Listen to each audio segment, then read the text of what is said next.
2:45 session. We are from Mecklenburg County, and this is bringing Mecklenburg County to the cloud, or as we like to call it, unleashing the awesome.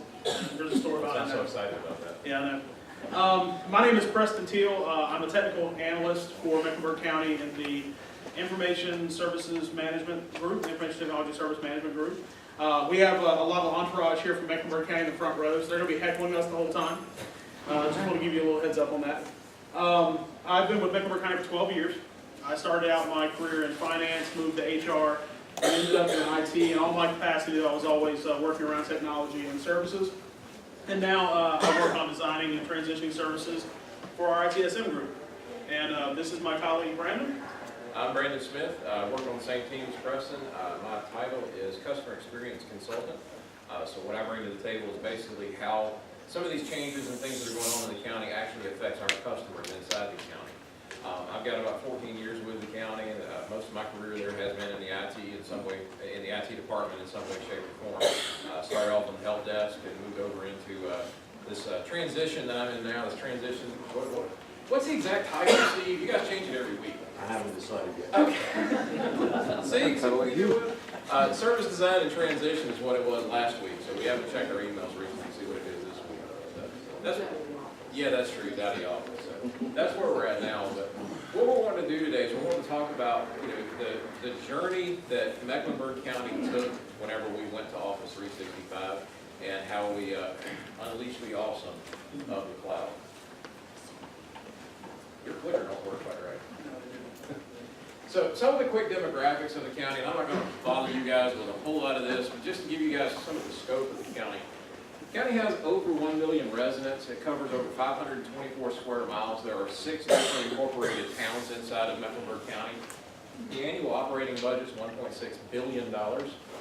And we have approximately 5,200 employees. That fluctuates a little bit here and there.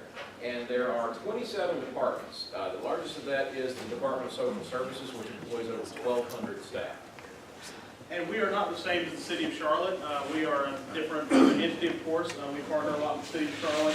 But today, when we speak, we're talking directly about Mecklenburg County's implementation, and we're not really talking about the city of Charlotte. Sometimes people think that those are interchangeable. So, in 2012, BC, before the cloud, one of the things that we were running into, one of the biggest driving factors for why Mecklenburg County decided to migrate to the cloud was email jail. And anyone here back in the server 2003 days and those kind of things, familiar with email jail, having like these small tiny mailboxes, and every other day someone's calling into the help desk saying, give me some more space, I'm out of, I can't even get inbox, I can't even send an email out. Well, that's what we were dealing with. We had recently, before 2012, had bumped from 50 megabytes up to 100 megabytes per mailbox, with a few outliers that had as much as a gigabyte per mailbox, but it was very, very few of those. And we had very limited storage. Archiving was a nightmare. As you know, users and archiving of email was not very good at all.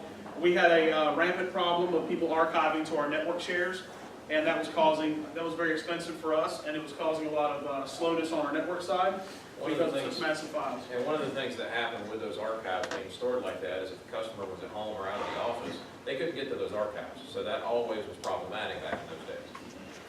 And the only online version, the only online webmail we had was OWA. That was available to our employees. A lot of people didn't know how to use it though, and then they would log in, they wouldn't know what account to use. Because of all of our different systems throughout the county, they didn't know what account they were supposed to log in with. We also implemented a lot of old school technology. A lot of what we did in our business was linked to a physical location. Telecommuting was possible, but it was limited. In order to access files remotely, you had to use VPN. VPN required training. It required intervention from the service desk. It also required interjection from security. One of the problems that we found was that a lot of people wouldn't know they needed it until they needed it, and they wouldn't have access to what they needed until they were off-site where they didn't have access to the file. So it was really complicated. It was a big problem, and it was a nightmare for IT. In particular, legacy devices were an issue as well. We were still using BlackBerrys at the time. We had the BlackBerry Enterprise server running, and that was our only connection email-wise with mobile devices. And it did not go very well. People want to see some new devices. Keep in mind this is 2012, so So the next thing that we were faced with is what we were going to do. Under the leadership of Cliff Dupuy, who was our technical services director, we started looking at options that are out there.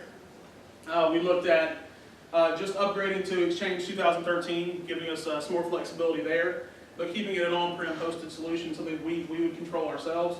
We looked at hosted Exchange solutions, where it was the same thing, just someone else was hosting it for us. We also looked at Google Apps. That was a really big time for Google. They just not really just pushed out, but Google Apps is very popular, and Mecklenburg County looked at it. We looked at the feasibility of it.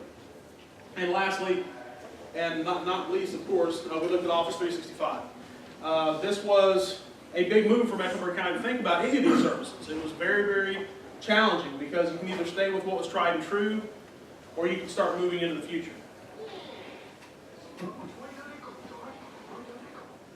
And so we chose Office 365. And that was a video of our technical services director, by the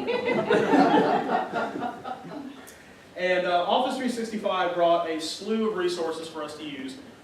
We had, at the time it was Link, it became Skype for Business, OneNote, Word, the entire Office suite. And we really saw this as a great platform. We already had a strong partnership with Microsoft, and this would just be a way to further that partnership.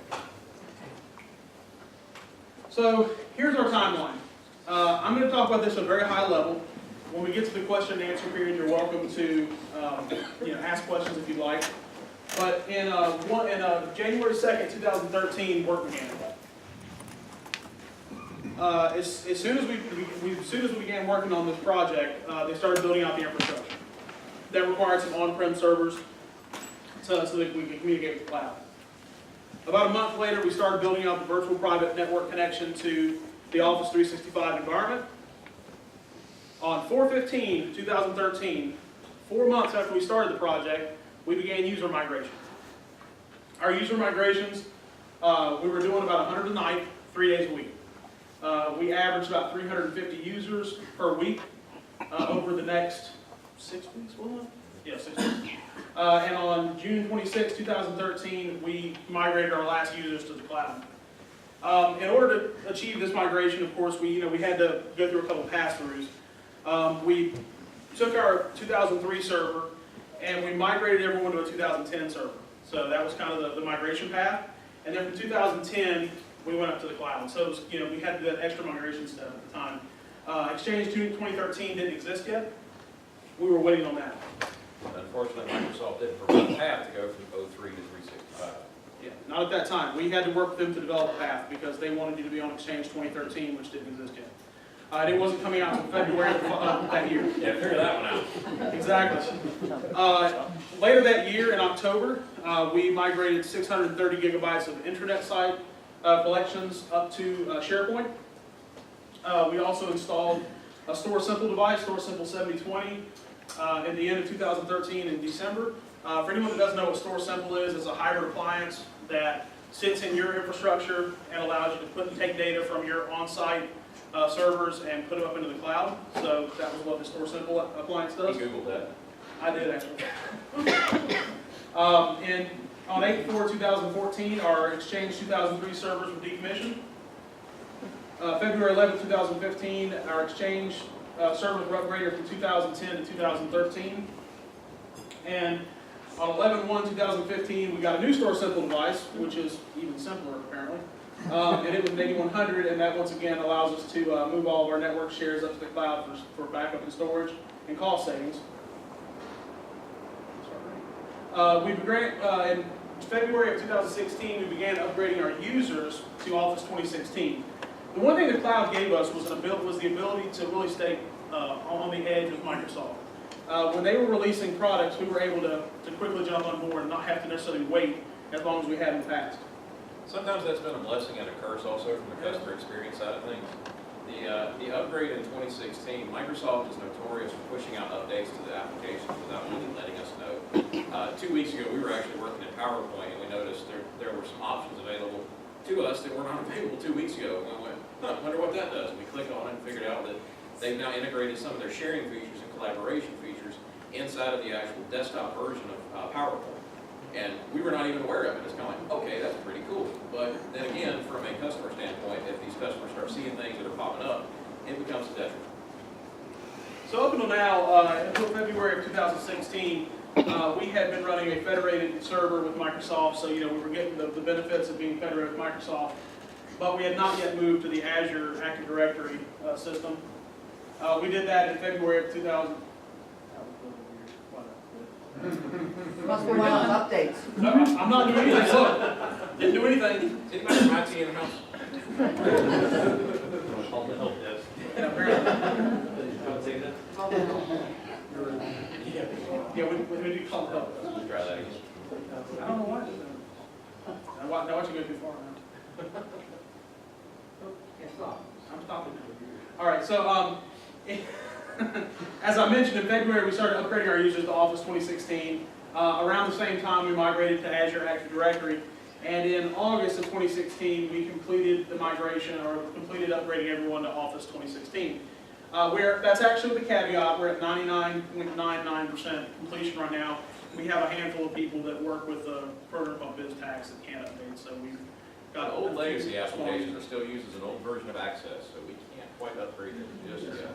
But everyone else is upgraded. So you can see the entire timeline from 2012 to 2016. One of the things that stood out to me when I was pulling these numbers to get an idea of what our timeline looked like is their initial migration was shorter than our upgrade to 2016, which I found to be interesting because I thought you should be more involved with the migration. But one of the biggest difference that we saw was that with the upgrade to 2016, it was more of a we allowed the users to actually upgrade.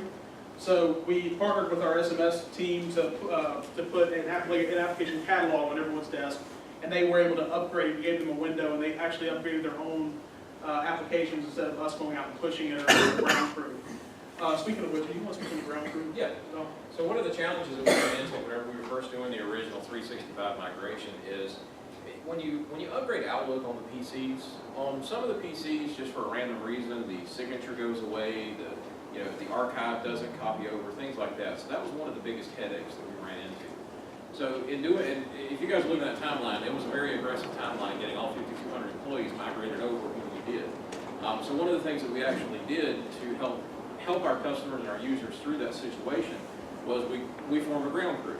We handpicked a couple of fairly qualified technicians. I'm not going to say well qualified because some of my staff up here know who I'm talking about and they may disagree with me.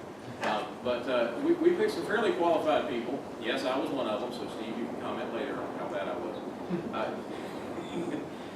Steve and Sandy are my bosses, so just FYI. He likes to pick on me. But with this ground crew, what we did is whenever we were scheduling these migrations over the 3 nights a week, we would actually have it planned out, and the building that we were doing that night, we would actually have the team there first thing in the morning, 7:30, 8 o'clock in the morning, to assist those users, so that way those extra influx of calls were not hitting our service desk.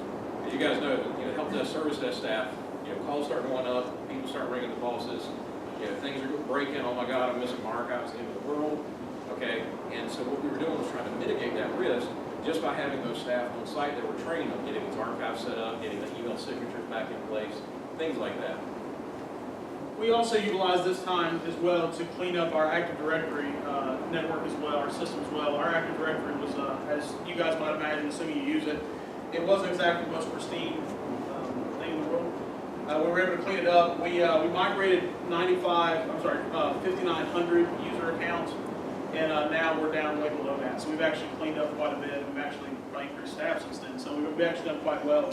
We're now under 5,200. So we entered into an enterprise agreement with Microsoft, and I just want to kind of outline a little bit of the cost that was associated with that. These were current costs as of the end of last year. I don't have this year's numbers, so maybe it's a little different. But we have K1, E1, E3 licenses for Office, and you can see the monthly costs and the annual expenses there.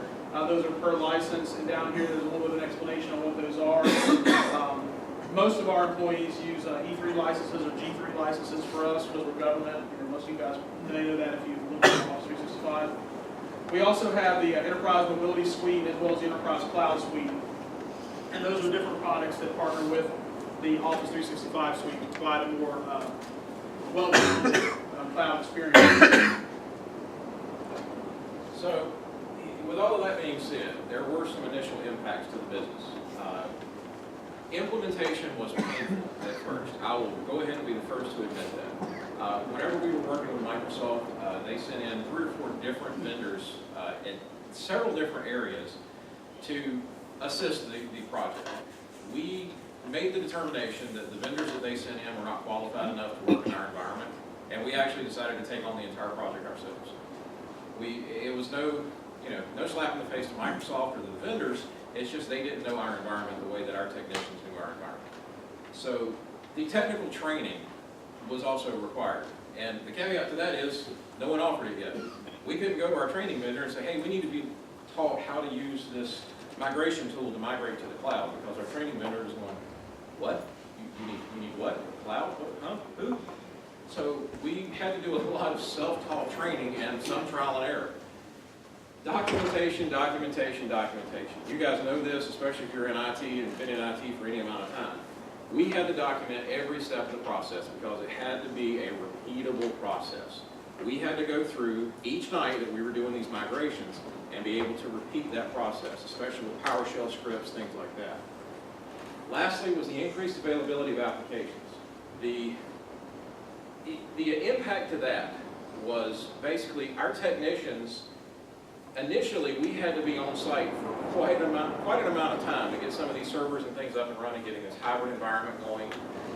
But the impact of the business was it actually helped decrease our downtime on our servers whenever we started this process. Hello. So, the customer experience. There was the bad and there was the good. We were missing the ugly because plenty of couldn't show up today. The bad. The acceptance on the user side was a little bit painful. We had some people that didn't want to use some of the applications. To this day, we still have people that still do not want to use some of the applications. We have one specific director that will not allow his staff to use Skype for Business. He says that Skype for Business is an instant communication tool, and he believes that the staff then will be forced to instantly communicate with someone if they were to receive a message. Okay, so be it. The end user training was required. That actually kind of forced us into doing some things that we've never done before. We actually had to go do some training. There were varying skill levels. There were varying learning styles, communication and continuing education. And we'll actually talk about some of the projects that we've been involved with as far as this training, because at the time when we were doing this migration, there weren't a lot of resources out there that were training on this new version of Office yet. The good. The accessibility from anytime, anywhere, being able to leverage that cloud, to be able to get to your files, get to your email, get to your applications whenever you need to.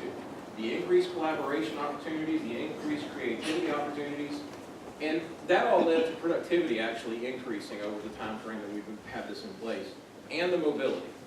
Being able to sit down pretty much anywhere that you can get a Wi-Fi signal and being able to work. And we are still in the process of trying to get all of our users to utilize all these tools. And we went live 4+ years ago, and we're still working on it. This, however, this slide here is a lot of words, and I don't usually like slides like this, but it was hard to condense some of what it said. But this was some of the immediate benefits that we saw going to the cloud had for us. So the Department of Youth and Family Services, which is a division of DSS, were able to remotely access their files while they were out with clients. That was something that wasn't possible before. Utilizing hotspots on their phone, tablet computers, they were able to access those files. The Department of Food Services, we actually built an application for them to be able to make it easier for health inspectors to access state applications.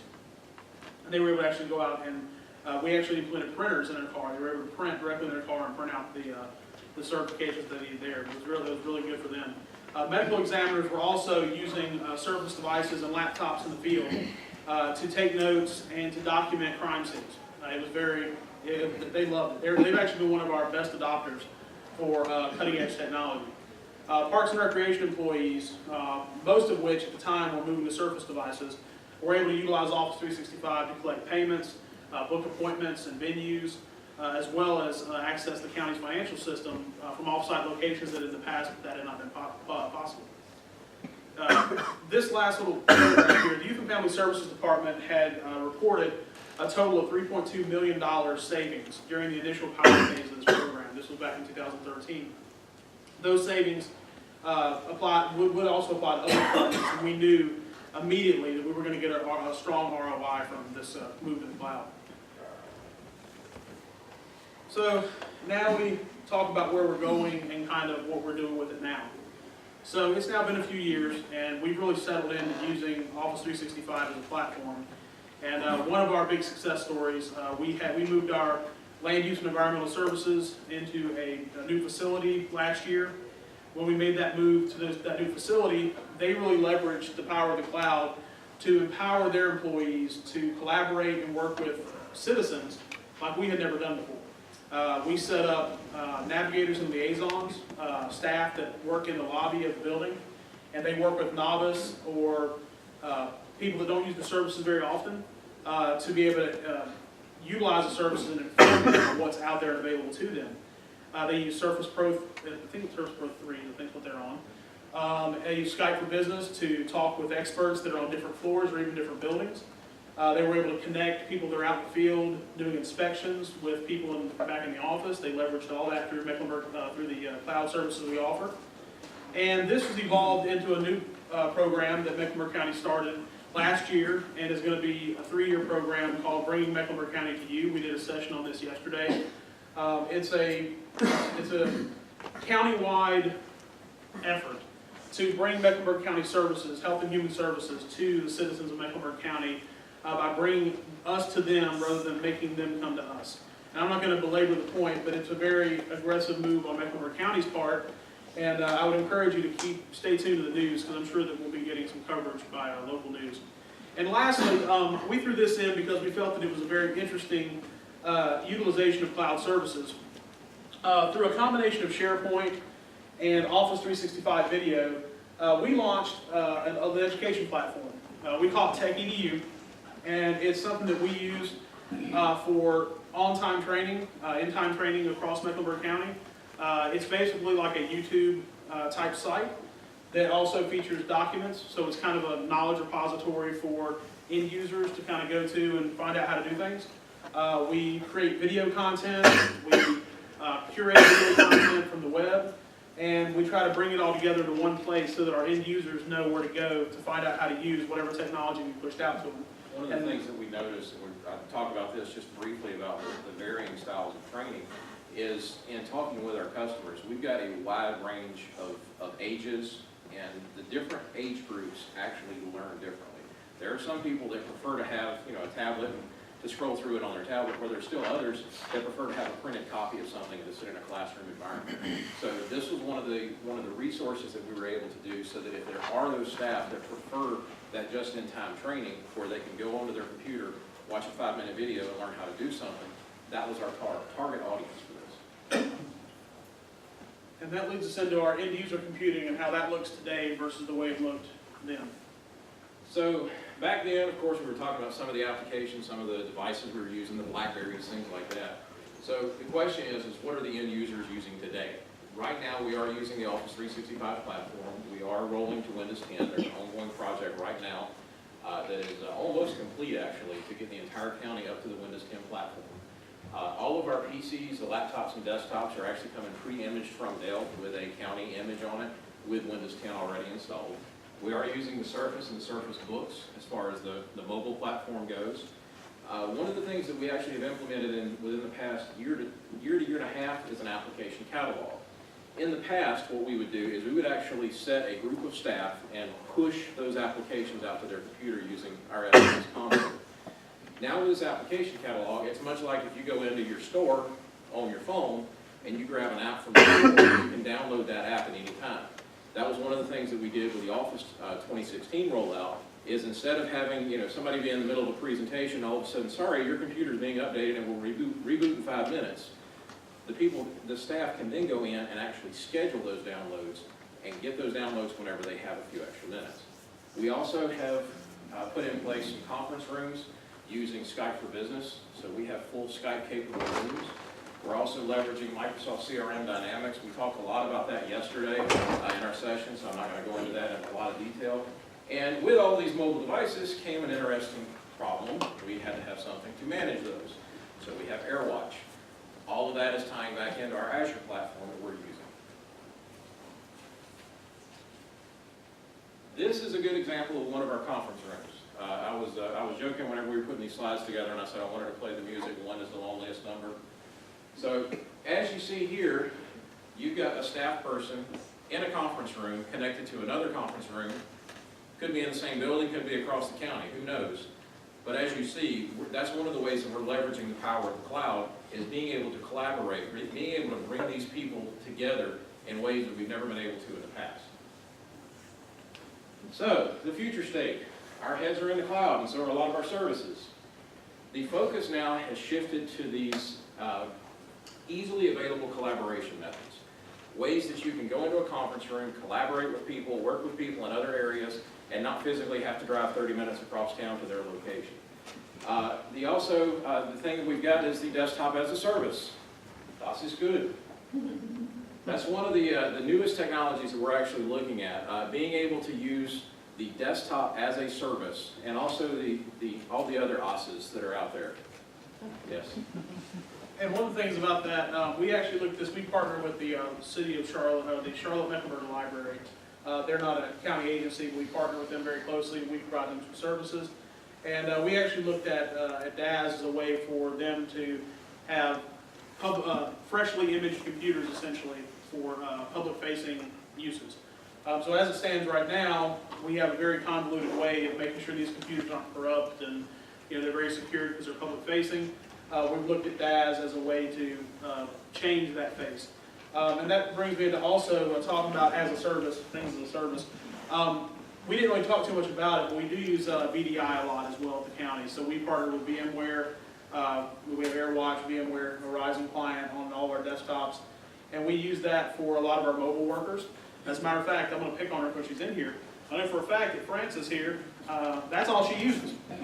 She has a laptop that she uses, a Dell laptop, but she has been a strong proponent of VDI, and she does all of her work in VDI. She does 100%. I mean, to the point where you're like, well, you can just fire up Skype on your, nope, I do it with VDI. She does everything there, because that way if something happens to her machine, it's continuity of service. It goes right to the next. She just picks up another machine, logs in with her Horizon client, with her credentials, and boom, she's there. She's working, and she loves that. So we have a lot of people that are moving to that. It's really amazing. Yeah, the Sheriff's Department actually is using that. Park and Rec services with all of our remote sites, they're using that. Another great example of the virtual infrastructure we've got in place. We actually got a call one afternoon from one of our locations. It was a child support enforcement location. They called and said, we have had a fire in our building. We had to relocate staff. We need IT to come help move computers. All right, so all hands on deck, drop everything. 30 of us showed up. Yeah, okay, so the small fire was, I think somebody plugged something in wrong and it shorted out and it started smoking and sparked. That's what the fire was. All it did is it smelled like burnt popcorn. It did. So they actually did have to evacuate the entire building. There was 2 rows of cubes, I believe. Was it 6 employees? No, it was 16 total. 16 total that we had to relocate. We literally, the only thing we had to relocate was their phones. Their VoIP phones. That was it. They had a training room already set up that had all of these VMware style PCs set up in there. All they had to do was go over, plug in the phones, plug in everything else. They sat down. The next day they come back in and they're ready to work. 100% of their staff was using VDI desktop, and it was really a testimony to the power of using those kind of services for your platforms. Because like we said, we went in there armed for bear, not realizing that everyone was on VDI. And we showed up, and as a joke, we had to carry 16 handsets. There were 30 of us, so one took a base, one took a handset, and we all carried one into the room. And we really did, because we stood around there waiting for 20 minutes to find out what we were going to do. And yeah, so literally to relocate 16 staff, it took about 10 minutes. Whereas in the past, if you've got a desktop team or something like that, it may take you an hour or two to relocate monitors, PCs, the whole 9 yards like that. And that training lab, by the way, was not set up for this. It was already set up. That was their training facility there on site. So that is all that we have today. We're presenting, but we try to leave a lot of time for questions because we have feelings that people asking questions about parts of our migration or whatever we did. And so that's where we're at now. So if anyone has any questions about it, or if anyone would like to share any stories about their migration, if they're currently using Office 365 or looking to doing it, we'd love to hear it. Exchange to the cloud. We've been warned by a few people that there is downtime. How has it? Have you experienced any? What's it been like? We have not really experienced I mean, I haven't seen any documented downtimes. We're up a lot. I mean, it's, Yeah. I don't know the percentages off the top of my head, but I mean, not noticeable. As a matter of fact, I would say it's actually been a lot more stable since we went to the cloud. The one problem that we have at this is when you're using a hybrid configuration, you have to use, Active Directory sync up to the cloud, those sorts of things. Because we still do have an on-prem AD server, so we're still doing Dursane. I think we moved to a different platform now. We're using some pro. What's that? AD Connect. Yeah, I think we're using AD Connect. Yeah. And so we're using AD Connect now, and we have had some issues with that didn't work, and some things didn't necessarily sync up right with the cloud. We've had a few syncing issues here and there, but as far as downtime goes, we're usually up most of the time. Pretty much. Yeah, we've had an hour and a half outage in maybe 2.5 years. Yeah, that's not bad. No, Features down, they tell you that. Yeah, I mean, Yeah, features will we'll dip, get features, yeah. One of the nice things that you do get with Office 365 through the admin portal, through the admin console, I mean, you really get alerted to everything. Even when there's questionable connectivity issues or services degradation, they're letting you know immediately. You're getting messages all day long about that, so it's really helpful. Yes, sir. I have a question about your licenses. Yes. I saw the slide when you had like the K1, the E1, and the E3. Yes, sir. I'm with the city of Durham, so we have a little bit less than half of you all's, employment population. So what we were looking at was having like E3 as like our super users and maybe Right. people that work out in the field a lot more, figure out if we use them as E1s and K1s. I'm just trying to, I'm just wondering what made you all use them as part-time? Well, I mean, a lot of that's were decisions made by the bean counters, I'm sure. But honestly, the decision was made that we got one bean counter. The decision was made for us that all full-time employees would get the full license. We've talked before about certain staff. We know, like at Park and Rec, I'll pick on them for a minute. We know that most of the Park and Rec staff that are out in the rec centers and doing the jobs, they don't need a full E3. There's no reason for it. But we've opted to continue to do that mainly because we initially did it, and we advertised it as kind of a benefit for them to be able to use those licenses, because you get the 5 licenses to use on different devices. A lot of them are using that for school kids or their home PCs, and so we didn't want them to feel like they were being slighted on the benefit side. So that's part of it.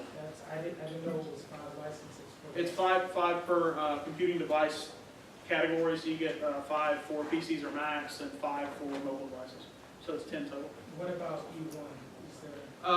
The K1 and the E1, the E1s are they're all cloud-based anyways, so it doesn't, you can download like iPad apps, but that's it. And that's also one of the biggest features that we saw from the customer side of it, going from the E1 to E3. The E1 is all cloud-based, and the learning curve for some of our staff going to a cloud-based application instead of a locally installed application was a lot less. So for the customer experience side, that's one of the other decisions that led us into that E3 so that we could have that locally installed software onto those PCs. Thank you. No problem. Anyone else have any questions or comments? Y'all doing anything with the advanced threat protection aspects in the cloud? Well, we have done some. We've actually we have implemented that, but we haven't done too much with it so far. We've got some of the features turned on. I know that we got a malware savings using when we went to Office 365. It actually was I had a number on this slide here, and I didn't include it because it's just a small thing, but we saved about $85,000 a year on malware protection when we went to the cloud because of the threat analytics that are built into 365. So that was a little bit of cost savings for us that we realized. So the MDM that's built into Office 365, that wasn't good enough? Is that why you guys? Are you referring to Intune, or are you referring to like the mobility, the enterprise mobility cloud suite? Which one are you? Yeah.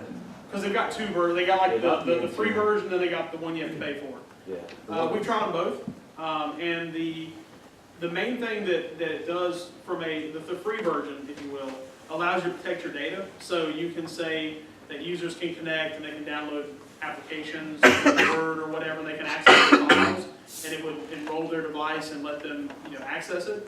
But we can't manage the device itself. It doesn't give us any device management features. At least it didn't when we looked at it. So we tried Intune. We used Intune for about 3 months. and we had a device get stolen, and Intune couldn't provide us with anything. It couldn't tell us where the last location was.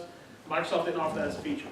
And because most of the Intune features for mobile devices like tablets and phones are for Windows 10 only, or at the time Windows 8.1, we decided to go with AirWatch because we have mostly iOS devices in our environment.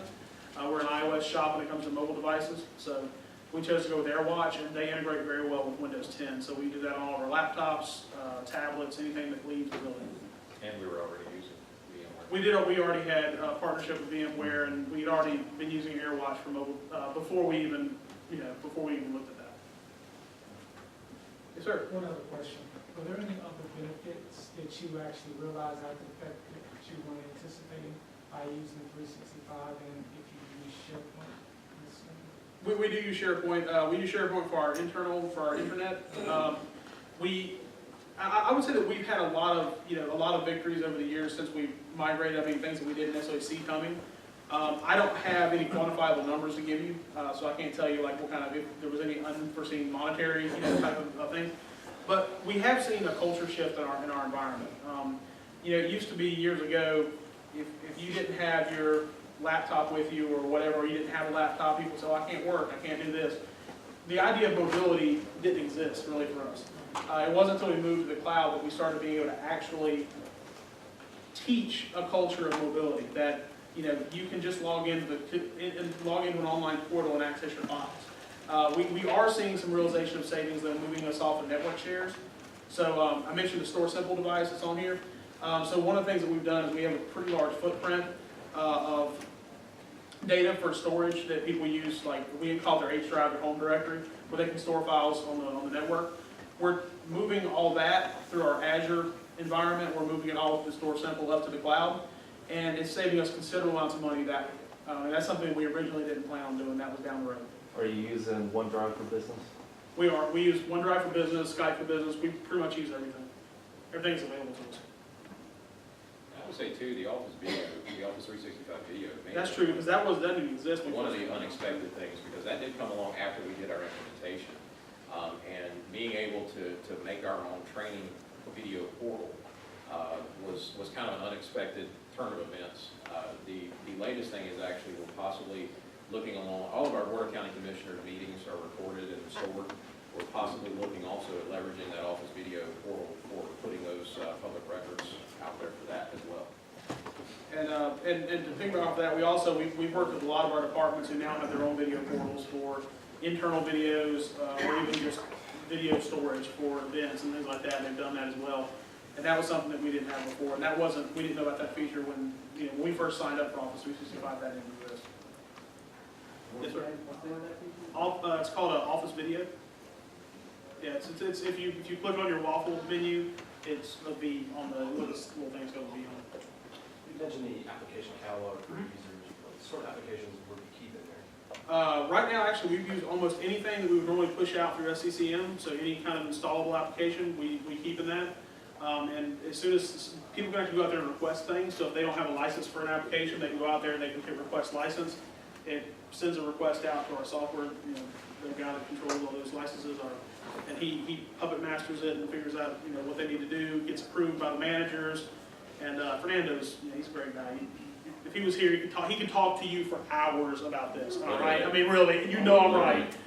He would talk to you for hours about it, but it gets approved, and then it shows up in their catalog, and then they just click on it and download it. We use, everything. We don't push out anything anymore. It's all done through that, for the most part, through the catalog. We just had an on-base upgrade. As a matter of fact, you're familiar with on-base imaging? Yeah. So we just had an on-base upgrade, and we have very unique on-base installations for every department, and I think we had 60 different installs? Yeah.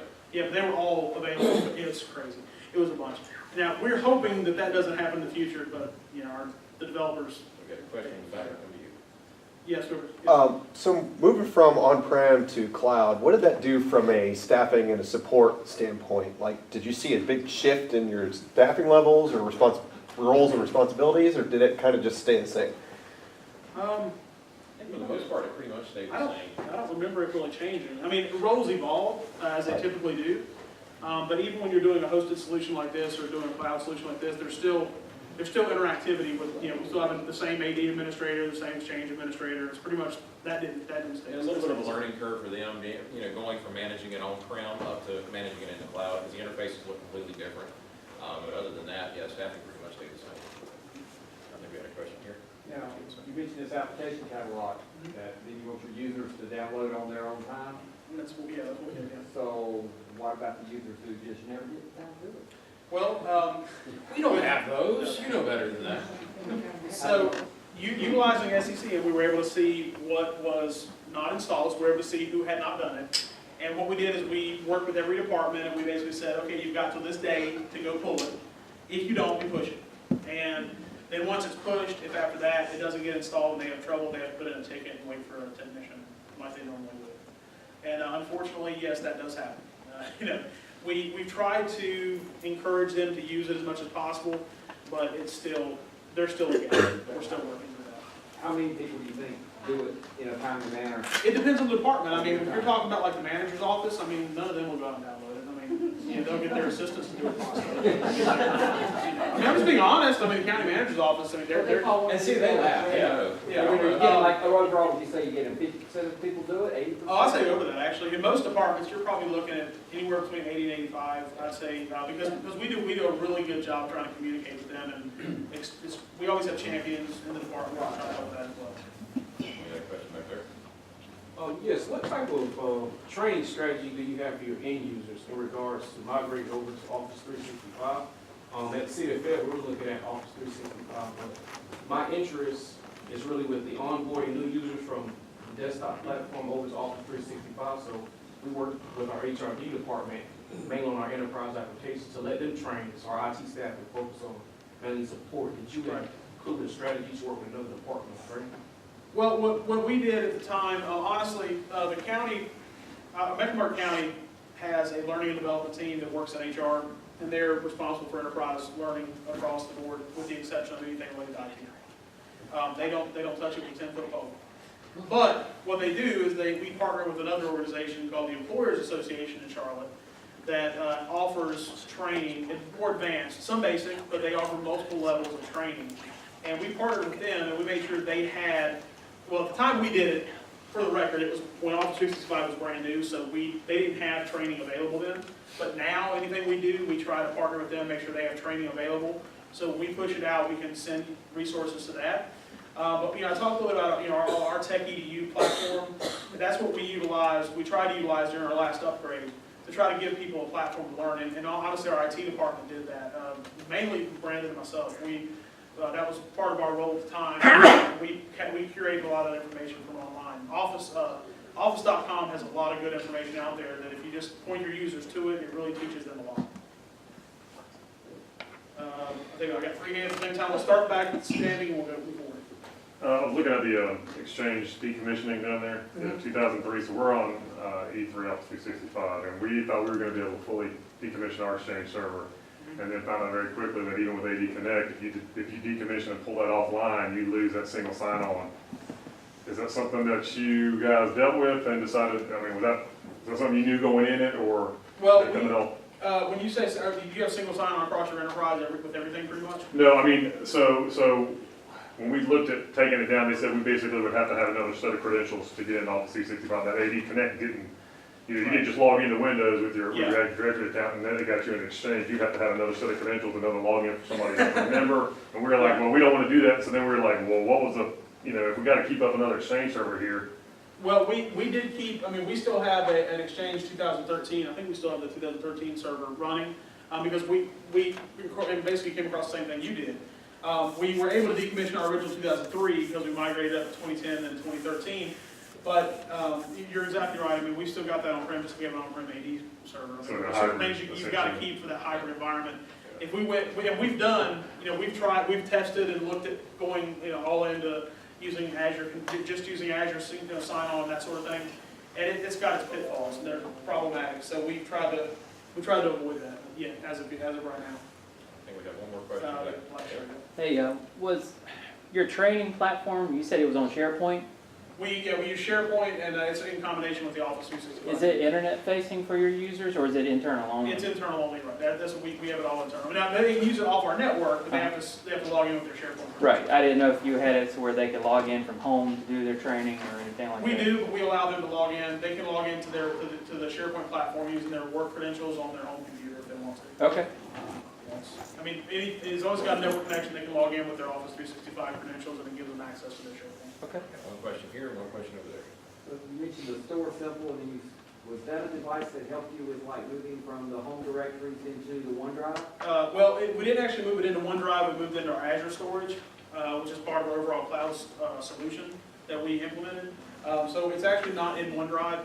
To the end user, nothing's changed, right? It's sitting, they see it, but what we're doing is for storage, we're putting it up in the cloud, and when someone tries to go pull the data down, it acts as a conduit and brings it back down from our Azure Storage. So why did you Azure, why not OneDrive?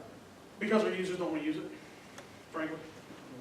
Yeah, honestly, that's been one of the biggest things that we've had a problem with user acceptance, is getting them to the point of going, I don't need this home directory anymore, I can go to OneDrive. We have an entire generation of staff, and I mean, it's across the board. Everyone that we have currently working, that's worked for the last 10, 15 years, are used to using their H directory.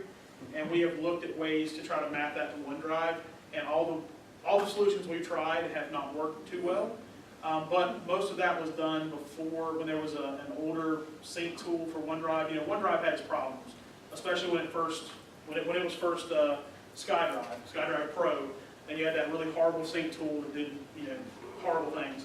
And then when it evolved to OneDrive, we had some gaps that we had to deal with. I would say of all the applications in the Office suite, OneDrive has been the single most problematic. We had a lot of problems with OneDrive.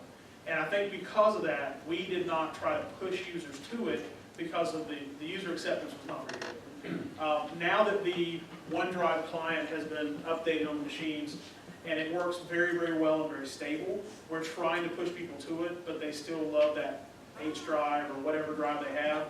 And so eventually we hope to move them all into using that, but for right now, that's kind of, we gave up the fight. It just wasn't, it was a fight not worth having. Yeah, we have both migrated all of our stuff off of our home directories into the OneDrive client for, what, 2 or 3 years now at least. A lot of people have. I mean, Sandra has. I know that.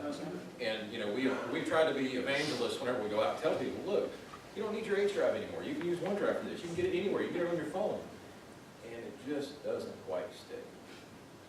And in our enterprise, I'll tell you real quickly, in our enterprise, what we found is that the two things that will turn someone off faster than anything is say SharePoint or OneDrive.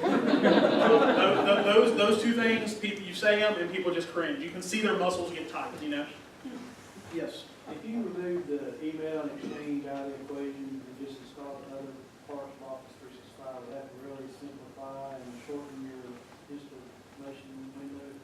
I mean, I would say so, because the migration of your mailboxes is probably what takes the most time. Everything else is just account setup and getting 80 accounts synced to the cloud, so that's not that hard. I mean, it's the mail exchange, it's the exchange migration that takes the longest. Back here first. Yes. Departmental storage, what was the battle with that, since you said the users didn't want to go with the OneDrive? Like, obviously you have a planning department and a library that has a departmental file share. Right. What are y'all doing that? Well, we're using the store simple with that. That's what we're doing right now to utilize Azure space. I know everyone's probably they're queued up for the prizes. We have one more question. So So what do you do for archiving your email after 9 days? well, we have when we first went live, we had a product email extender, I think is what it's called, that we used that archive. But now Office 365 has an archive. You can set up archive rules, and we have that set up on our through Office 365. Yeah, I don't know off the top of my head. I'm sorry. I'll take a look though. If you see it, we're happy to take a look. You can go back years. That's one of the patches. Listen, it's not an automatic thing, like the users have to categorize the stuff. So when it comes in, you would categorize this as, whatever, it's for a criminal investigation or it's for a deed. And then you might have on there that it's a 7-year archive. It'll keep it for 7 years, and then